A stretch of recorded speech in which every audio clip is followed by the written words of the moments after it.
नमस्कार, मध्य न्यूज देखना शुरू कर चुके हैं आप और मध्य प्रदेश की करते हैं तमाम बड़ी खबरों की शुरुआत। सर्वप्रथम आज की पहली बड़ी खबर के साथ 16 फरवरी से परीक्षाओं का नया दौर शुरू होने वाला है, जिसमें 3 महीने के अंतर्गत 110 पाठ्यक्रम की परीक्षाएं आयोजित होने वाली है। शैक्षिक सत्र को ध्यान में रखते हुए अब देवी अहिल्या विश्वविद्यालय ने 2022-23 सत्र की स्नातक और स्नातकोत्तर पाठ्यक्रम की परीक्षा रिजल्ट का कार्यक्रम निर्धारित कर दिया है। फरवरी आते ही परीक्षाओं का नया दौर शुरू हो चुका है। अगले 3 महीने के अंतर्गत 110 से अधिक पाठ्यक्रम की परीक्षाएं करवाई जानी है। शुरुआत स्नातकोत्तर पाठ्यक्रम के प्रथम सेमेस्टर से होने वाली है। 16 फरवरी से एमए, एमकॉम, एमएससी, एमएसडब्ल्यू सहित कई पाठ्यक्रम के पेपर रखे गए हैं। 20 दिनों में विश्वविद्यालय को परीक्षा खत्म करवाना है। इसके बाद स्नातक अंतिम व द्वितीय वर्ष की परीक्षाएं शुरू होंगी, जिन्हें 60 दिनों में पूरा करने की डेडलाइन रखी गई है। मार्च महीने में एलएलबी, एमएल साथ ही साथ बीबीए, बीएड, एमएड जैसी साथ ही बीएससी के परीक्षाएं की करवाई जाएंगी, जबकि बीए, बीकॉम और बीएससी, बीबीए, बीसीए की परीक्षाएं अन्य यूजी फर्स्ट सेमेस्टर में मई में प्रस्तावित हो गई हैं। राजधानी में 1600 करोड़ रुपए के काम होने वाले हैं। मध्य प्रदेश में 23,000 करोड़ की सरकारी जमीन का कब्जा हटाया गया। मंत्री बोले कि गरीबों के घर बनाएंगे। राजधानी भोपाल में 1600 करोड़ रुपए से सीवेज सिस्टम, पानी, सॉलिड वेस्ट मैनेजमेंट समेत पक्के नाले आदि के विकास के काम किए जाएंगे। प्रभारी मंत्री भूपेंद्र सिंह ने बीते दिन विकास यात्रा निकालने के दौरान ये जानकारी दी। उन्होंने बताया कि प्रदेश में तकरीबन 23,000 एकड़ सरकारी जमीन अतिक्रमण से मुक्त कराई गई है। इसके अलावा इस जमीन पर गरीबों के लिए सुराज कॉलोनी विकसित करी जाएगी, जहां गरीबों के मकान बनेंगे। इसके अलावा उन्होंने बताया कि प्रधानमंत्री आवास योजना में पात्र हितग्राहियों को 2.5 लाख रुपए मकान के लिए दिए जाएंगे और ऐसे में ऐसे परिवार जिनके पास आवास बनाने के लिए जमीन नहीं है, उन्हें आवासीय पट्टा देने की भी नई नीति ला रही है। मध्य प्रदेश की सरकार इस बात की जानकारी भी दी गई। भोपाल से खबर, जहां पर पंजीयन कार्यालयों में रजिस्ट्री की संख्या बढ़ते ही सर्वर डाउन की वजह से लोगों को समस्याएं हो रही हैं। वित्तीय वर्ष 2022-23 के खत्म होने में मात्र 45 दिन शेष बचे हुए हैं और ऐसे में पंजीयन कार्यालयों में प्रॉपर्टी की रजिस्ट्री कराने के लिए लोगों की भीड़ उमड़ पड़ी है। इसके चलते रजिस्ट्रियों की संख्या भी बढ़ गई है और साफ है कि लोग प्रॉपर्टी की खरीद फरोख्त जमकर कर रहे हैं। इस बीच पंजीयन कार्यालय में सर्वर डाउन होने की वजह से लोगों को रजिस्ट्री के लिए इंतजार करना पड़ रहा है। यही हाल बीते दिन भी पंजीयन कार्यालयों में रहा। यहां लोगों को रजिस्ट्री कराने के लिए आधे घंटे तक इंतजार करना पड़ा। वहीं सर्च रिपोर्ट भी निकालने में दिक्कत आ रही है, जिससे पंजीयन कार्यालय में लोगों की भीड़ बढ़ती जा रही है। पंजीयन कार्यालय गुड़ी पड़वा, नवरात्र के अवसर पर 22 और 23 मार्च को, साथ ही रामनवमी 30 मार्च को भी खुले रहेंगे। इसके अलावा शनिवार अवकाश दिवस पर भी 18 मार्च एवं 25 मार्च को कार्यालय खोले जाएंगे, इन सर्वर की समस्याओं को देखते हुए। पुरानी पेंशन को लेकर के अब कर्मचारी एकमत होते नजर आ रहे हैं। 9 मार्च तक सरकार को डेडलाइन दिया गया है कि जल्द ही कोई निर्णय ले ले, नहीं तो ब्लॉकों में अब रैली निकालने वाले हैं। पुरानी पेंशन बहाली की मांग को लेकर मंत्रालय, स्वास्थ्य, वन, बिजली सहित कुल मिलाकर 53 कर्मचारी संगठन अब एक मंच पर आ गए हैं, जिसका नेतृत्व national movement for old pension scheme संघ कर रहा है। पिछले दिनों संघ ने भोपाल में महासम्मेलन कर राज्य सरकार को पुरानी पेंशन बहाली करने के लिए 9 मार्च तक का डेडलाइन दिया है और ऐसा नहीं करने पर बड़े आंदोलन की चेतावनी दी गई है। ओल्ड पेंशन स्कीम में संघ जो है 19 से लेकर 26 फरवरी तक प्रदेश के सभी 230 विधायकों को ज्ञापन सौंपेगा। इसके पीछे मंशा है कि सदन में विधायक का उनका मुद्दा उठाएंगे और सरकार जल्द ही इस पर कोई निर्णय लेगी। इसके अलावा ओल्ड पेंशन स्कीम संघ 19 मार्च को विकास के खंड स्तर पर रैली निकालकर ज्ञापन सौंपेगा। 14 अप्रैल को संवैधानिक अधिकार महारैली आयोजित करी जाएगी और 1 मई यानी कि मजदूर दिवस से कर्मचारी प्रदेश की यात्रा करेंगे। अध्यक्ष परमानंद डेहरिया के मुताबिक सरकार को 9 मार्च तक का समय दिया गया है और फिर भी निर्णय नहीं हुआ तो चरणबद्ध तरीके से आंदोलन होगा। और अब खबरों में आगे बढ़े इसके पहले अगर आप मध्य प्रदेश के हैं, मध्य प्रदेश की तमाम बड़ी खबरें ठीक इसी प्रकार रोजाना देखना चाहते हैं तो नीचे लाल कलर का सब्सक्राइब बटन दिया है, जिसे दबाकर चैनल को आपको सब्सक्राइब करना है, ताकि प्रतिदिन की महत्वपूर्ण खबरें मध्य प्रदेश समाचार हम आप तक रोजाना पहुंचा सकें।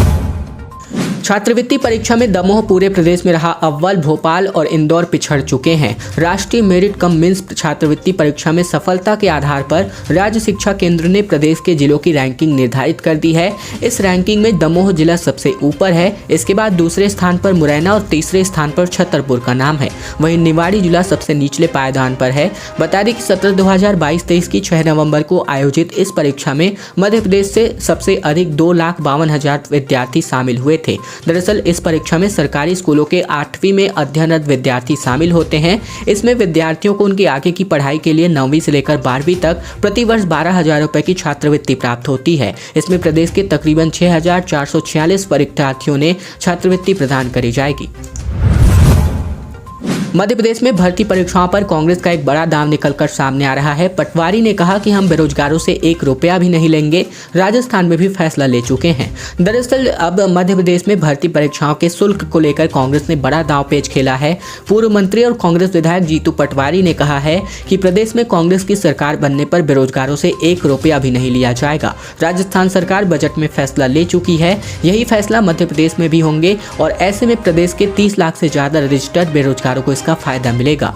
मध्य प्रदेश में इस साल के आखिरी में विधानसभा चुनाव होने हैं। इसके चलते बीजेपी और कांग्रेस दोनों ही नेता मैदान में हैं। इसी बीच पूर्व मंत्री पटवारी ने व्यावसायिक परीक्षा मंडल और बेरोजगारों का मुद्दा उठाया है। व्यापमं का नाम बदलकर अब मध्य प्रदेश कर्मचारी चयन मंडल कर दिया गया है।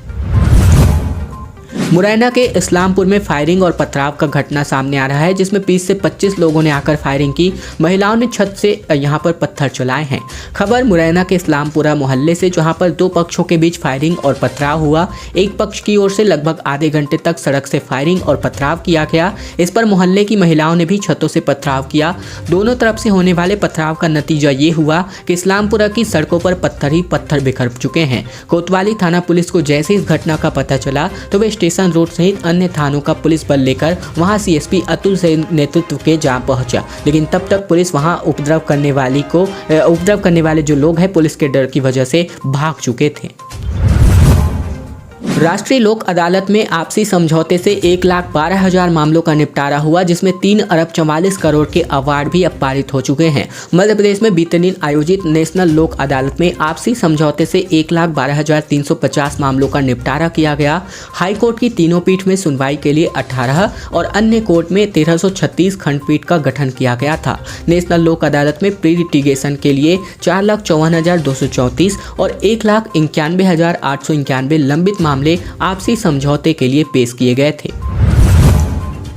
इंदौर में प्लास्टिक फाइबर फैक्ट्री में भीषण आग लग गई, जिसकी वजह से कई किलोमीटर दूर तक ये जो धुआं है नजर आ रहा था। फायर ब्रिगेड की टीम ने 15 से ज्यादा गाड़ियां मौके पर पहुंची। 50 टैंकरों को सहारा लिया गया, लेकिन फिर भी ले देकर आग पर काबू पाया गया। इंदौर के लसूड़िया इलाके में प्लास्टिक फाइबर फैक्ट्री में भीषण आग लग गई, जिससे इलाके में अफरा तफरी मच गई। आग इतनी भीषण थी कि कई किलोमीटर दूर से ही आग का धुआं नजर आया। कई लोग घटना का वीडियो बनाते भी नजर आए। आग लगते ही लोगों ने फायर ब्रिगेड को सूचना दी। संबंधित थाना की क्षेत्र पुलिस और फायर ब्रिगेड की टीम मौके पर पहुंची। दमकल कर्मी आग पर काबू पाने की कोशिश कर रहे थे। कुंभ स्तर पर रुद्राक्ष महोत्सव की तैयारियां हैं जारी। 15 भट्टियों में बनेगा श्रद्धालुओं का भोजन। 5 किलो की पूड़ी से 50 लोग करेंगे भोजन। 150 एकड़ में पार्किंग की भी व्यवस्था की जा रही है। आगामी 16 फरवरी से 22 फरवरी तक जिला मुख्यालय के पास टिटवालिया में हेमा स्थित निर्माणाधीन मुरली मनोहर एवं कुबेरेश्वर महादेव मंदिर में आयोजित रुद्राक्ष महोत्सव को लेकर प्रशासन और बिटले सेवा समिति के द्वारा कुंभ स्तर पर तैयारियां की जा रही हैं। हजारों की संख्या में वाहनों को खड़ा करके तकरीबन 150 एकड़ के अधिक क्षेत्र में पार्किंग का निर्माण किया जा रहा है। इसके अलावा 2 अस्थायी बस स्टेशन का निर्माण भी किया जा रहा है। उमा भारती के विरोध पर अब बैकफुट पर सरकार नजर आ रही है। नई शराब नीति का मसौदा रेडी हो चुका है। बंद हो सकते हैं अहाते। देसी शराब के दाम 1 से 2 रुपए भी बढ़ने वाले हैं। दरअसल मध्य प्रदेश में नई शराब नीति को लेकर पूर्व मुख्यमंत्री उमा भारती के विरोध के बाद शिवराज सरकार बैकफुट पर आती दिखाई दे रही है। नीति का नया प्रस्ताव तैयार होने के बाद भी अब इसको अमल में नहीं लाया जा रहा है। इसके मुताबिक अहाते बंद हो सकते हैं। यदि चालू रखने का निर्णय होता भी है तो शाम 5 बजे से लेकर रात 11 बजे तक ही खोलने की अनुमति दी जा सकती है और इसके साथ ही देसी शराब के दामों में वृद्धि हो सकती है 1 से 2 रुपए प्रति बॉटल तक। और पिछले साल 23 जनवरी को सरकार ने नई शराब नीति भी जारी कर दी थी। इस बार उमा भारती के विरोध और कुछ सुझावों के कारण नई शराब नीति अटकी पड़ी है, जिस पर आज फैसला होने की संभावनाएं हैं। उमरिया से खबर, जहां शासन की ओर से मिले एल्बेंडाजोल की गोली खाने की वजह से बच्चों के हालात बिगड़ गए। 16 बच्चे बीमार हो गए जिन्हें अस्पतालों में भर्ती कराया गया है। उमरिया जिले के ग्राम सेजवानी में उस वक्त अफरा तफरी का माहौल हो गया जब लोग जो है यानी कि बच्चे को लेते हुए अस्पताल पर भागा दौड़ी करते नजर आए। यहाँ 16 बच्चे अचानक बीमार हो गए। ये सभी 16 बच्चे ग्राम सेजवानी अंतर्गत प्राथमिक स्कूल में पढ़ने वाले छात्र थे। ऐसे हालात देख करके परिजनों के भी हालात काबू में होते नजर नहीं आए।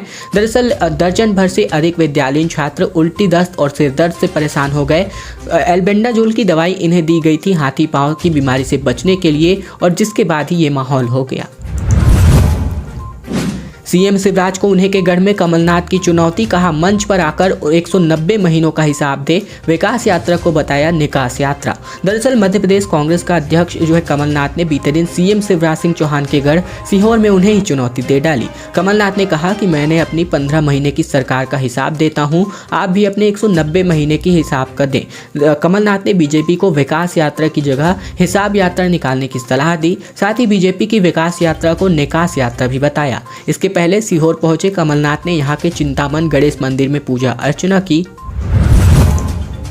रतलाम मंडल में ब्लॉक के वजह से कारण ट्रेनें प्रभावित हो रही हैं। ब्लॉक के कारण रतलाम रेल मंडल से गुजरने वाली 26 ट्रेनें निरस्त की जा चुकी हैं। 58 यात्री गाड़ियों के मार्ग भी परिवर्तित हो चुके हैं। रतलाम रेल मंडल के इंदौर, देवास और उज्जैन रेल मार्ग के दोहरीकरण के अंतर्गत कड़छा और बड़रई स्टेशन के बीच दोहरीकरण का कार्य किया जा रहा है, जिसके लिए 12 से लेकर 23 फरवरी तक रेलवे द्वारा ब्लॉक किया जाएगा। प्रस्तावित ब्लॉक के कारण रतलाम मंडल की 26 यात्री गाड़ियों को निरस्त रखा जाएगा। इसके अलावा 58 यात्री गाड़ियों को परिवर्तित मार्ग से चलाया जाएगा। वहीं 4 को ट्रेनों को जो है शॉर्ट टर्मिनेट करके संचालित किया जा रहा है। खैर दोस्तों, अब आज की खबरों का सिलसिला बस यहीं तक का था। अगर आपको यह वीडियो पसंद आए तो वीडियो को लाइक करना मत भूलिएगा। चैनल पर नए हैं तो चैनल को सब्सक्राइब करना मत भूलिएगा, ताकि प्रतिदिन की महत्वपूर्ण खबरें मध्य प्रदेश समाचार बिना रुकावट रोजाना हम आप तक पहुंचा सकें।